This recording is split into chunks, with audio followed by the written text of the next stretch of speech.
நீங்கள் பார்த்து கொண்டிருப்பது உங்கள் ஜாஷ்வா டிவி. சகல ஜனங்களுக்கும் நற்செய்தி.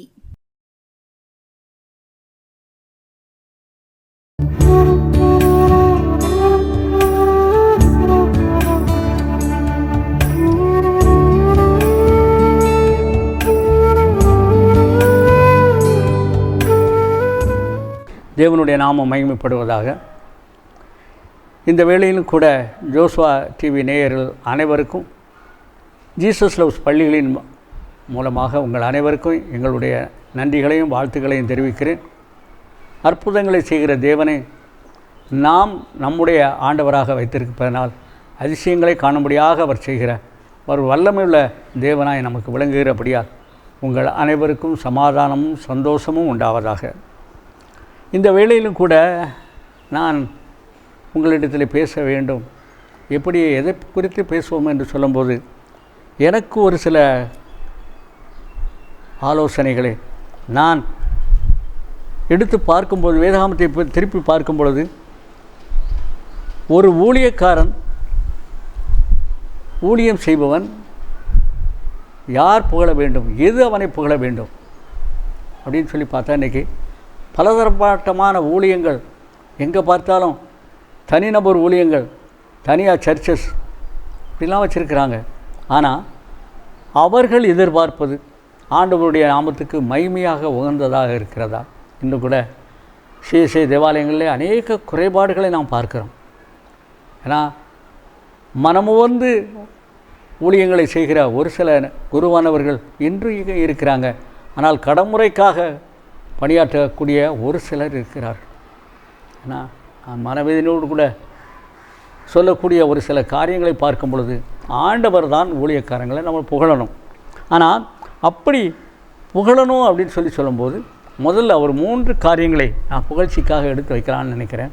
முதலாவது, நம்முடைய மனசாட்சி நம்மளை புகழணும்.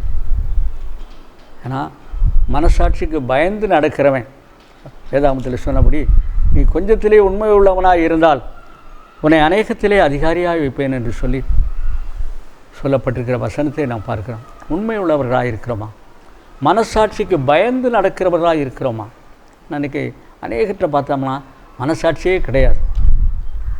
அவர்கள் நடக்கிற காரியங்களெல்லாம் பார்த்தோம் என்று சொன்னால் பணத்திற்காக, காசுக்காக எதையும் செய்யக்கூடியவர்களாக இருக்கிறாங்க. ஆனால் மோகனனை சொல்லுவாங்க, வட மாநிலத்தில் ஊழியத்துக்கு போயிருக்கும்போது தீவிரவாதிகள் நிறைந்த பகுதி. ஏன்னா ஊழியம் மெசேஜ் கொடுக்க வந்திருக்கிறேன், கையில் ஒரு துப்பாக்கியோடு வந்து மெசேஜ் கேட்குற இடத்துல நிற்கிறான். ஆனாலும் கூட நான் மரித்தால் ஆண்டவருடைய சமூகத்துக்கு செல்வேன், ஆண்டவருடைய ராஜ்யத்துக்கு செல்வேன் அப்படின்னு சொல்லிட்டு நான் எந்த ஒரு மனக்கலக்கமும் இல்லாமல், மன பயமும் இல்லாமல் ஆண்டவருடைய வார்த்தையை நான் கொடுத்தேன். அந்த ஆண்டவருடைய வார்த்தையை கொடுத்து நான் ஜெபம் பண்ணுகிற வேளையிலே அந்த துப்பாக்கியோடு வந்து நின்ற அந்த தீவிரவாதி துப்பாக்கியை தூர போட்டு என்னுடைய காலடியில் வந்து, இயேசுதான் உண்மையான தெய்வம், நான் ஒரு பெரிய பயங்கரவாதியாக இருந்தேன், இன்றைக்கி இந்த கூட்டத்துக்கு வந்ததில் ஆண்டவரை ஏற்றுக்கொண்டேன்னு சொன்னது எனக்கு அவ்வளோ மகிழ்ச்சியாக இருந்தது என்று சொன்னாங்க. ஏன்னா இன்றைக்கி அநேக இடங்களிலே ஊழியங்கள் கடைமுறைக்காக நடைபெறுகிறதா இருக்கிற உண்மையான ஊழியக்காரனே சொன்ன மாதிரி திறப்பின் வாசலில் நிற்கிறேன், ஆனால் தேடினால் ஒருவனையும் காணவில்லை என்று சொல்லி வேதாகமத்தில் சொன்ன மாதிரி ஆண்டவர் திறப்பின் வாசலில் நின்று கொண்டு ஒவ்வொருவராக பார்க்கிறார். நாம் எப்படி அவருக்கு உகந்தவர்களாக காணப்படுகிறோம் என்பதை நான் சிந்திக்க வேணும். இன்றைக்கி ஊழியம் செய்வது பெருசல்ல. ஆண்டவருடைய வேதாகமத்தை தூக்கி கொண்டு நீங்கள் அநேகரை பார்த்தீங்கன்னா சர்ச்சு கட்டுறோம், ஜபரும் கட்டுறோம், அனாதையில் நடத்துகிறோம் அப்படின்னு டொனேஷனுக்கு வரக்கூடியவங்களை பார்த்தீங்கன்னா ஏகப்பட்டவங்கள் இருக்காங்க. ஆனால் உண்மையானவர்கள் இருக்கிறார்களா? இல்லை. ஏன்னா உண்மையாக ஆண்டவருக்கு பயந்து ஊழியம் செய்யக்கூடிய ஊழியக்காரர் தான் ஆண்டவர் எதிர்பார்க்கிறார், தேடுகிறார். இந்த காலகட்டத்தில் அப்படிப்பட்ட ஊழியக்காரர்கள் எங்கே இருக்கிறார்கள்? நாம் இப்படிப்பட்டவர்களாக இருக்கிறோம் என்று நாம் பார்க்கும் பொழுது தேவன் நம் ஒவ்வொருவரையும் ஆண்டவர் நம்மை தெரிந்தெடுத்திருக்கிறார், நம்மை ஆசீர்வதிக்கிறவராக இருக்கிறார், வழி நடத்துகிறவராக இருக்கிறார். ஆனால் நம்முடைய ஊழியம் ஆண்டவருக்கு பயந்து, நம்முடைய மனசாட்சிக்கு பயந்து செய்கிற ஊழியமாக இருக்க வேண்டாம். ரெண்டாவது, நம்முடைய ஊழியத்திலே குடும்ப சாட்சி முக்கியம். சாட்சி உள்ள ஊழியமாக நம்முடைய ஊழியம் காணப்படுகிறதா? ஆனால் இன்றைக்கி அநேகர் கடமுறைக்காக ஊழியம் செய்யக்கூடிய அளவில் சாட்சியே இருக்காது. ஆடுவாங்க, பாடுவாங்க, குதிப்பாங்க, வசனங்களை எடுத்து கூட பேச மாட்டாங்க. வேதாகமத்தை திறந்து வேதாகமத்தில் உள்ள ஒரு வசனத்தை கூட அவங்கள பார்க்க முடியாது. ஆனாலும் கூட அவர்கள் பண்ணுகிற ஊழியங்கள் இன்றைக்கி நிறைய பிரபலமாக வாலிப வயசில் உள்ள பிள்ளைகளெல்லாம் ஆடணும், பாடணும், குதிக்கணுங்கிறதுல தான் இருக்க தவிர உண்மையாக ஆண்டவரை தேடக்கூடிய ஒரு பயபக்தியான ஊழியத்தை நம்ம பார்க்க முடியல. 2 தீமோத்தேயு 2ஆம் அதிகாரம் 1ஆம் வசனத்திலிருந்து 5ஆம் வசனத்தை வரைக்கும் நாம் பார்த்தோம் என்றால், அதாவது அநேக சாட்சிகளுக்கு முன்பாக நீ என்னிடத்தில் கேட்டவைகளை மற்றவர்களுக்கு போதிக்கத்தக்க உண்மையுள்ள மனுஷரிடத்தில் ஒப்புவி. உண்மையான நடக்கக்கூடிய மனுஷரிடத்தெல்லாம் ஆண்டவர் ஊழியத்தை ஒப்புவிக்க விரும்புகிறார். ஏன்னா பவுல் அப்போஸ்தலன் தீமோத்தேயின் மூலமாக சொல்லும் பொழுது, மற்றவர்களுக்கு போதிக்கத்தக்க உண்மையுள்ள மனுஷரிடத்தில் நீ ஒப்புவி. உண்மை தான் முக்கியம் வேணும். இன்றைக்கி உண்மையுள்ள மனுஷங்களை நம்ம எங்கே தேடினாலும் கண்டுபிடிக்க முடியாமல் இருக்கிறது. உலகத்தில் அநேகர் செய்கிற ஊழியங்கள் புகழ்ச்சிக்காக இருக்கிறது. ஏன்னா சிலர் இன்றைக்கி பார்த்திங்கன்னா, நோட்டீஸ் அடிச்சிங்களா, டிஜிட்டல் பேனர் வச்சுருக்கீங்களா, ஏன்னா அவங்க கூட்டத்துக்கு வரும்போதுக்கு முன்பாகவே இதெல்லாம் செய்யப்பட்டுருவோம். நோட்டீஸ் அடித்து கொடுத்து விநியோகம் பண்ணியிருக்கிறீங்களா, டிஜிட்டல் பேனர் வச்சுருக்கீங்களான்னு சொல்கிறாங்க. அதை விட அவங்க மேடையில் பண்ண பிறகு சால்வை போடணும், அந்த மேடையில் அவங்களுக்கு பிரதானமான ஒரு இருக்கையை கொடுக்கணும். இப்படியெல்லாம் விரும்பி ஆலய ஊழியத்தை செய்யக்கூடியவனாக இருக்காங்க. ஆனால் வேதாகமம் என்ன சொல்கிறது? தன்னைத்தான் தாழ்த்துகிறவன் உயர்த்தப்படுவான். ஏன்னா தாழ்மை என்பது இல்லை. எல்லாரும் பார்த்திங்கன்னா கோட்டும் சூட்டும் போட்டு ஒரு ஆடம்பரமான ஊழியத்தை செய்யக்கூடியவர்களாக இருக்கிறார்கள். ஏன்னா மனசாட்சிக்கு பயந்து நடக்கக்கூடியவர்கள் இன்றைக்கி பார்க்க முடியலை. நீ விசுவாசமும் நல் மனச்சாட்சியும் உடையவனாக இரு. விசுவாசமும் மனச்சாட்சியும் 2 ட்ராக் மாதிரி, அதாவது ரயில்வே தண்டவாளம் 2 லைன் இருக்குது பார்த்திங்களா, 2 மாதிரி விசுவாசமும் மனச்சாட்சியும் இருக்கணும். 2 இணைந்திருந்தால் தான் அதில் வாகனம் செல்ல முடியும். ஆனால் ஒன்று சரியாக இருந்து ஒன்று சரியாக இல்லைன்னா கூட வாகனம் ட்ரெயினானது அதில் செல்ல முடியாத போல் நம்முடைய ஊழியங்களும் நாம் கொடுக்கிற வேத வசனங்களும் மக்களுக்கு பிரயோஜனம் இல்லாமல் போய்விடும். ஏன்னா இதே இதில் நம்ம பார்க்கக்கூடிய அளவில் யோவான் எழுதின சுவிசேஷம் 8ஆம் அதிகாரம் 9ஆம் வசனத்தை பார்த்தோம் என்றால் அதில் அழகாக சொல்லப்பட்டிருக்கிறது. யோவான் 8:9.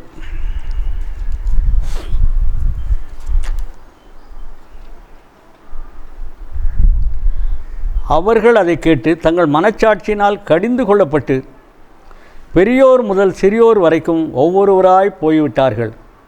இயேசு தனித்திருந்தார்.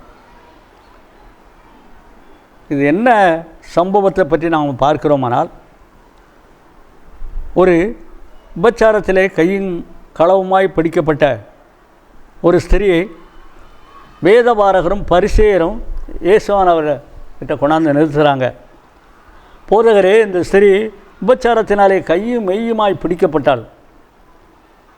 இப்படிப்பட்டவர்களை கல்லெறிந்து கொல்லணும்னு சொல்லி மோசேனுடைய நியாயப்பிரமாணத்தில் சொல்லப்பட்டிருக்கிற அப்படின்னு சொல்லிட்டு ஆண்டவர் என்ன சொல்லுகிறார் என்பதை சோதிக்கும்படியாக அவர் முன்னால் கொண்டாந்து விடுறாங்க. ஆனால் நம்ம வேதாகமத்தில் பாசமானால் அதே 8ஆம் அதிகாரம் 6ஆம் வசனத்தின் பின்பகுதியில் இயேசுவோ குனிந்து விரலினால் தரையிலே எழுதினார். ஏன்னா அவர் குனிஞ்சு தரையில் எழுதுகிறாரு. ஆனால் என்ன எழுதினார்னு சொல்லி வேதாகமத்தில் கொடுக்கப்படலை. அவர் எழுதி கொண்டிருக்கிறார். ஆனால் அவரை சுற்றி இருக்கவங்க ஓயாமல் அவரை தொந்தரவுப்படுத்தக்கூடியவர்கள பண்ணுறாங்க. என்ன சொல்ல போகிறான்னு. ஆனால் ஆண்டவர் என்ன சொல்கிறான்னு பார்த்தோமா, அவர் நிமிர்ந்து பார்த்து உங்களில் பாவம் இல்லாதவன் முதலாவது கல்லறிய கடவன் என்று சொல்லி மறுபடியும் குனிந்து தலையிலே எழுதினான்னு பார்க்குறோம். இது எதுக்காக சொல்லப்பட்டிருக்குன்னு சொல்லி சொன்னால்,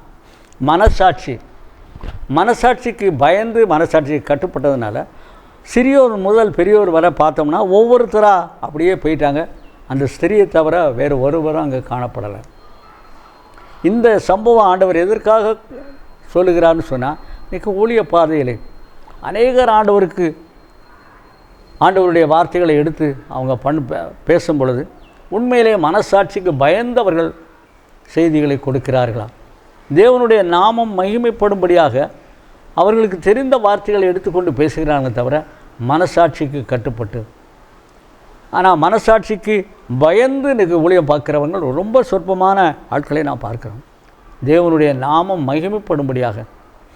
ஏன்னா அவர் வேதாகமத்தில் சொன்னபடி அவன் தன்னைத்தான் தாழ்த்துக்கிறவன் உயர்த்தப்படுவான்னு சொன்னபடி தாழ்மையான ஜபம், தாழ்மையான ஊழியம் இன்றைக்கி அநேக இடங்களில் இல்லை. இருக்கக்கூடிய இடங்களையும் நிறைய எதிர்ப்புகள் மத்தியில் உண்மையாக ஊழியம் செய்யக்கூடியவர்கள் ஒரு சிலர் தான் பார்க்க முடிகிறது. ஏன்னா இங்கே அநேக ஊழிய ஸ்தாபனங்கள் இருக்கிறது, அநேக இடங்கள் இருக்கிறது. நான் ஒரு பெரிய ஊழிய ஸ்தாபனத்தை பற்றி எனக்கு தெரிந்த நண்பர் ஒருவர் சொல்லும்போது, என்னுடைய அத்தை மாதந்தோறும் பென்ஷன் வாங்கிட்டு வந்து முதல் தசம பாகத்தை எடுத்து அந்த ஊழியத்துக்கு அனுப்ப சொல்லுவாங்க. நான் அனுப்புவேன் ஐயா. திடீர்னு எங்கள் அத்தை நோய்வாய்ப்பட்டுட்டாங்க, படுக்கை ஆகிட்டாங்க. அந்த ஊழியத்துக்கு நான் ஃபோன் பண்ணி சொல்கிறேன், இந்த மாதிரி எங்கள் அத்தை படுக்கையில் இருக்காங்கன்னு சொன்னேன். ஜெபம் பண்ணுங்கன்னு சொல்கிறேன். உடனே கொஞ்ச நேரத்தில் ஒரு காரில் ஒரு 3-4 பேர் வந்தாங்க. வந்து சுற்றி நின்று 2 பாட்டு பாடினாங்க, ஜெபம் பண்ணாங்க. கையில் கொண்டாந்து எண்ணெய் வச்சு நெத்தியில் சிலுவை போட்டாங்க. போட்டு முடிச்சுட்டு, ஐயா ஒரு 5000 கொடுங்கன்னு கேட்டாங்க. நான் அப்படியே அதிர்ந்து போனேன். நான் எங்கே இந்த மாதிரி நோய்த்தூரில் பார்க்க போனாலும் காரில் வரும், கார் வாடகை மற்ற செலவுகள்லாம் இருக்குது, அங்கே இப்படி வாங்குவோன்னு சொல்லி கேட்டாங்க. பாருங்கள், கஷ்டப்படுகிறவர்களுக்கு ஆண்டவர் எப்படி சுற்றி திரிந்து ஊழியம் செய்தார், எப்படி அவர் நடந்து கொண்டார், ஊழியத்தை எப்படி பயன்படுத்துகிறாங்க. அவர் மனவேதனையோடு கூட சொன்னார், மாதந்தோறும் முதல் காணிக்கையை அனுப்பக்கூடிய அந்த ஊழியம் இப்படி இருந்துச்சுன்னு சொல்லி சொன்னான்ட்டு எங்கள் அத்தையை கூப்பிட்டு சொன்னேன். எடுத்துட்டேன் வைராக்கியத்தோட வேதனையோடு கூட அவர் கையில் காசை கொடுத்து போன பிறகு எங்கள் அத்தைகிட்ட சொன்னேன், இதான் முதலும் கடைசியும், இனிமேல் எந்த காரணத்தை கொண்டு வந்த ஊழியத்துக்கு நீங்கள் ஒரு காசு கூட அனுப்பக்கூடாதுன்னு சொல்லி சொன்னேன். ஆனால் ஊழியத்தில் அந்த அளவுக்கு மோசமான ஆண்டவருடைய நாமத்தை தூஷிக்கக்கூடிய அளவில் ஊழியத்தை பார்க்கக்கூடிய ஊழியர்கள் அநேகர் இருக்காங்க. ஏன்னா அநேகர் பாராட்டணும் அப்படின்னு நினைக்கக்கூடிய அளவில் உலக பிரகாரமான பாராட்டுகளை, அதான் நான் சொன்னேன், மனச்சாட்சி நம்மளை புகழணும், நம்ம குடும்பம் நம்மளை புகழணும். ஏன்னா அதை விட முக்கியம் நம்மளை சுற்றி இருக்கிறவர்கள், நம்ம சுற்றி வாழக்கூடியவங்க. உண்மையிலே அவங்களோடு கூட ஆண்டவர் இருக்கிறார், அவங்க காம்பவுண்டுக்குள்ளே இல்லை அவங்க வீட்டுக்குள்ளே உண்மையிலே ஆண்டவர் வாழுகிறார் அப்படின்னு சொல்லக்கூடிய அளவில் நம்முடைய நடவடிக்கைகள், நம்முடைய பேச்சுக்கள், நம்முடைய செய்கைகள் மற்றவருக்கு சாட்சியாக இருக்கணும். ஏன்னா ஊழியம் கொள்ளும்படியாக வராமல் அநேகரை ஊழியர்கள் ஆக்கும்படியாக ஆண்டவர் வந்தார். நம்ம உலகத்தில் வாழ்கிற காலங்களிலே எத்தனை பேரை ஆண்டவருக்குள்ளே கொண்டாந்துருக்கிறோம். நம்முடைய வாழ்க்கை, நம்முடைய நடவடிக்கைகள், நாம் செய்கின்ற காரியங்கள் மற்றவர்கள் உண்மையிலே நீங்கள் கும்பிடுகிற தெய்வந்தான், நீங்கள் வழிபடுகிற தெய்வந்தான் உண்மையான தெய்வம்னு சொல்லக்கூடிய அளவிலே நம்முடைய நடவடிக்கைகள் இருக்கிறதா, நம்முடைய செய்கைகள் காணப்படுகிறதா. நம்ம சொல்ல மாதிரி உன் கண்ணில் இருக்கிற உத்திரத்தை பாராமல் பிறருடைய கண்ணில் இருக்கிற துரும்பை பார்க்கிறது என்ன என்று ஆண்டவர் சொன்னது போல, நாம் நம்மிடத்தில் இருக்கிற குறைபாடுகளை பார்க்காமல் நாம் மைக்கை பிடிச்சிக்கிட்டு இன்றைக்கி அநேகருக்கு போதனைகளை சொல்லுகிறோம். ஆனால் அதை கேட்கிற மக்கள் நம்மை பற்றி என்ன நினைப்பார்கள் என்பதை கூட நாம் சிந்திப்பது கிடையாது. ஏன்னா காலங்கள், ஆண்டவருடைய வருகை நாட்கள் சமீபத்தை கொண்டிருக்கிறது. யுத்தங்களின் செய்திகளையும் கேள்விப்படுகிற மாதிரி அநேக செய்திகளை நாம் கேள்விப்படுகிறோம். அவருடைய வருகை சமீபமாக இருக்கிறது என்பதை நாம் பார்க்க முடியாது. ஆனால் நடக்கிற அநேக காரியங்கள் அவருடைய வருகைக்கு எப்பொழுது நடக்கும் என்று நாம் எதிர்பார்க்காத ஒரு சூழ்நிலையில் நடக்கும் என்பதை நாம் பார்க்கக்கூடிய அளவிலே அநேக காரியங்கள் நடந்து கொண்டிருக்கிறது. ஏன்னா தேவனுடைய நாமம் மகிமைப்படும்படியாக நாம் அவருக்கு பணிந்து அவருடைய ஊழியங்களை செய்தால், மனசாட்சிக்கு பயந்து நாம் குடும்பத்தின் பிள்ளைகளுக்கு, குடும்பத்தின் மக்களுக்கு சாட்சி சொல்லக்கூடிய அளவு நம்முடைய குடும்பமே நம்மை பார்த்து உண்மையிலே டேடிக்கு பயப்படணும், அப்பாவுக்கு பயப்படணும், ஏன்னா அவங்க வந்துட்டா உண்மையிலே இதுகளெல்லாம் விரும்ப மாட்டாங்க. உண்மையாக நேர்மையாக நடக்கணும்னு நினைப்பாங்க. பண்ணுறது தவறு என்பதை நினைக்கணும். ஆனால் அந்த மாதிரி ஒரு சூழ்நிலை நம்ம குடும்பம் நம்மளை புகழக்கூடிய அளவிலே, நமது குடும்பத்தின் பிள்ளைகள் நம்மளை சாட்சி சொல்லக்கூடிய அளவிலே நம்முடைய பணிகள் இருக்கிறதா? ஏன்னா ஊழியம் என்பது லேசான காரியம் அல்ல. ஆனாலும் கூட நாம் நமக்கு ஆண்டவர் செய்ததை, நமக்கு ஆண்டவர் நம்ம எடுத்து பயன்படுத்தியதை, நமக்கு ஆண்டவர் கொடுத்த ஒரு ஆசீர்வாதத்தை மற்றவர்களுக்கு சொல்லக்கூடியவர்களாக. எனக்கு காலங்கள் கடைசியாக இருக்கிறது. அநேக காரியங்களை நம்ம இன்றைக்கி பேப்பரை எடுத்து பார்த்தோம்னா கொலைகள், விபச்சார செய்திகள், அதே மாதிரி ஆக்சிடெண்ட்டுகள், விபத்துக்கள். பாருங்கள், பைக்கு மோதிச்சு, மினி லாரி வந்து கார் மேலே மோதிச்சு, இப்படி அநேக காரியங்களை பார்க்கலாம். படித்தவர்கள், ஆசிரியர் பணி செய்கிறவர்கள், மற்ற அரசு பணி செய்கிறவங்களாம் பைக்கில் போகும்போது பார்த்திங்கன்னா ஆக்சிடெண்ட்டில் இறந்து போனவர்கள், ஆஸ்பத்திரியில் சிகிச்சை பெற்று கொண்டிருக்கிறவர்கள், இப்படி பார்க்கும் பொழுது அநேக காரியங்களை நாம் சிந்திக்கக்கூடியவர்களாக இருக்கிறோம். தேவன் இந்த கடைசி காலத்திலே மக்களுக்கு நாம் கொடுக்கக்கூடிய நல்ல வார்த்தைகள், அவர்களும் ஆண்டவரை ஏற்றுக்கொள்ளக்கூடிய அளவிலே நம்முடைய நடவடிக்கைகள், நம்முடைய வாழ்க்கைகள் சாட்சி உள்ளவைகளாக இருக்கிறதா? ஆண்டவர் அதைத்தான் எதிர்பார்க்கிறார். ஏன்னா இன்றைக்கி நம்ம மூலம் எத்தனை பேர் ஆண்டவரை ஏற்றுக்கொண்டாங்க? உன் கையில் என்ன வேணாலும் கொடுக்கப்பட்டிருக்கலாம். பக்கத்தில் நேரம் கிடைக்கக்கூடிய, சமயம் கிடைக்கக்கூடிய நேரங்களில் நீங்கள் வார்த்தைகளை, வசனங்களை ஆண்டவருடைய நாமத்துக்கு மகிமையாக மற்றவர்களுக்கு சொல்லுங்கள். ஏற்றுக்கொள்ளணும். அநேகர் ஆண்டவருடைய வார்த்தையை ஏற்றுக்கொள்ளணும் அப்படின்னு சொன்னால் நம்முடைய நடவடிக்கைகள், நம்முடைய வாழ்க்கை ஒரு முன் உதாரணமாக இருக்க வேண்டும். ஏன்னா உலகத்தில் புகழுக்காகத்தான் அநேகர் ஓடிக்கொண்டிருக்காங்க.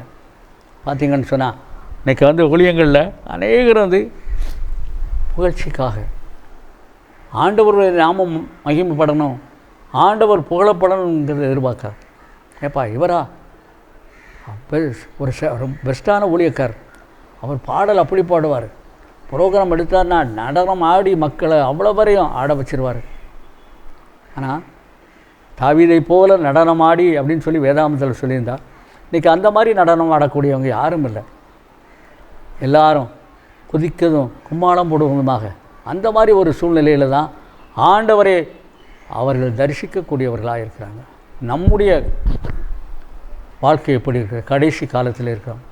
ஒரு நாள் இயேசு வருவார், ஒரே ஒரு கேள்வியை கேட்பார், உனக்காய் மரித்தேனே, நீ எனக்காய் என்ன செய்தாய்? ஆண்டவர் நமக்காக மரித்து, நமக்காக இந்த உலகத்திலே சிலுவையில் அறையப்பட்டு அடக்கம் பண்ணப்பட்டு உயிர் திறந்து இன்னும் நம்மோடு கூட உயிரோடு இருக்கிற ஒரே தெய்வம், ஒப்பற்ற தெய்வம் அவர் மட்டும்தான். அவருடைய நாமத்தை நமக்கு அறிந்தவர்கள், தெரிந்தவர்கள், நமக்கு பக்கத்தில் இருக்கவங்க எல்லார்ட்டையும் சொல்லி, காலங்கள் கடைசியாக இருக்கிறது, ஆண்டவரை ஏற்றுக்கொள்ளுங்கள், உண்மையாக நீங்கள் அவரை தேடினால் அவரை கண்டடைவீர்கள் என்று சொல்லக்கூடிய அளவிலே நாம் இந்த கடைசி காலத்திலே ஆண்டவருடைய நாமத்துக்கு மகிமையாக, ஆண்டவருக்கு பிரியமான பிள்ளையாக, நாம் மனசாட்சிக்கு பயந்து நம்ம குடும்பத்தின் பிள்ளைகள் நமக்கு சாட்சி சொல்ல, நமக்கு அறிவில் உள்ளவர்கள் நம்முடைய வாழ்க்கையை பார்த்து சாட்சி சொல்லக்கூடிய அளவிலே நம்முடைய ஊழியங்கள் காணப்படுகிறது. அப்படிப்பட்ட ஒரு ஊழியத்தை செய்வோம். ஆண்டவருடைய நாமம் மகிமைப்படட்டும். இந்த ஜோசுவா டிவி நேயர்கள் அனைவருக்கும் மனமார்ந்த வணக்கத்தை, நன்றியும் தெரிவிக்கிறேன். உண்மையிலே ஆண்டவருக்கு பயந்து வாழுங்கள், பிறரை நேசியுங்கள், மனச்சாட்சியை நீங்கள் கட்டுப்பட்டு ஆண்டவருடைய பணியை செய்யுங்கள். தேவனுடைய வருகை சமீபமாக இருக்கிறது. அப்படிப்பட்ட ஒரு நல்ல கிருபையை, ஒரு மகிமையான வாழ்க்கையை, ஒரு அற்புதமான வாழ்க்கையை தேவன் உங்களுக்கு தருவாராக. கிடைக்கிற நேரங்களிலெல்லாம் சுவிசேஷத்தை சொல்லி அவருடைய நாமத்தை மகிமைப்படுத்துங்கள். தேவன் தாமே இந்த வார்த்தைகளை ஆசீர்வதிப்பாராக. ஆமென். அன்பின் பரலோக பிதாவே, இந்த அருமையான வேலைக்காக நன்றியோடு தீக்கிறோமாப்பா. ஆண்டவரே, உடைய வார்த்தைகளை இந்த ஜோசுவா டிவி நேயர்களுக்கு சொல்லும்படியாக ஒரு நல்ல தருணத்தை கொடுத்தீங்கப்பா.